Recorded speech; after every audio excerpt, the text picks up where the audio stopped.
Assalamualaikum warahmatullahi wabarakatuh. Salam sejahtera untuk kita semua.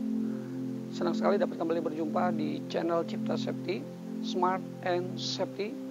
Bersama saya Bung Rusli mengupas tuntas perihal di bidang K3, di mana pada pembahasan kali ini kita akan membahas tentang P2K3. Untuk itu kita langsung saja masuk ke dalam pembahasan P2K3. Yuk semua. Apa sih P2K3? P2K3 merupakan kepanjangan dari Panitia Pembina Keselamatan dan Kesehatan Kerja, merupakan suatu badan pembantu di tempat kerja yang merupakan suatu wadah kerjasama antara pengusaha dan pekerja untuk mengembangkan kerjasama saling pengertian dan bekerjasama secara efektif untuk penerapan K3 di tempat kerja. Itulah yang dimaksud dengan P2K3.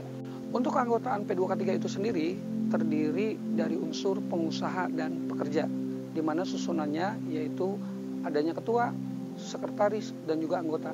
Di mana ketua harus dijabat oleh pimpinan pengusaha atau jabatan paling tertinggi di perusahaan itu sendiri. Dan sekretaris itu harus ditempati orang yang sudah memiliki sertifikasi ahli K3 umum. Dan anggota terdiri dari orang-orang antara pengusaha dan juga pekerja. Yang menjadi tugas pokok dari P2K3 adalah memberikan saran dan pertimbangan baik diminta atau tidak kepada pengusaha atau pimpinan perusahaan dalam mengembangkan penerapan keselamatan dan kesehatan di tempat kerja.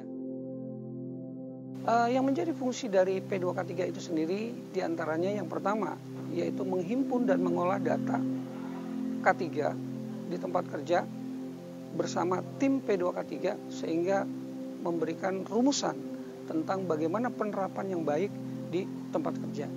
Fungsi selanjutnya P2K3 adalah menunjukkan dan menjelaskan kepada setiap tenaga kerja tentang faktor bahaya, efisiensi, produktivitas kerja, APD, serta cara dan sikap yang benar dan aman dalam bekerja. Yang menjadi fungsi P2K3 selanjutnya adalah membantu pimpinan perusahaan atau pengusaha dalam menyusun kebijakan manajemen dan pedoman kerja dalam rangka upaya meningkatkan K3, hygiene perusahaan, ergonomi, dan juga gizi tenaga kerja. Ketika kita bicara tentang dasar hukum pembentukan P2K3, maka yang menjadi dasar hukum pembentukan P2K3 yang pertama yaitu Undang-Undang Nomor 1 Tahun 1970, yaitu Undang-Undang Keselamatan dan Kesehatan Kerja. Kemudian yang menjadi dasar hukum selanjutnya yaitu Permenaker Nomor 4 Tahun 1987. Itulah yang menjadi dasar hukum dari pembentukan P2K3. Demikian pembahasan P2K3 dalam kesempatan ini. Harapannya mudah-mudahan ini semua dapat bermanfaat untuk kita semua.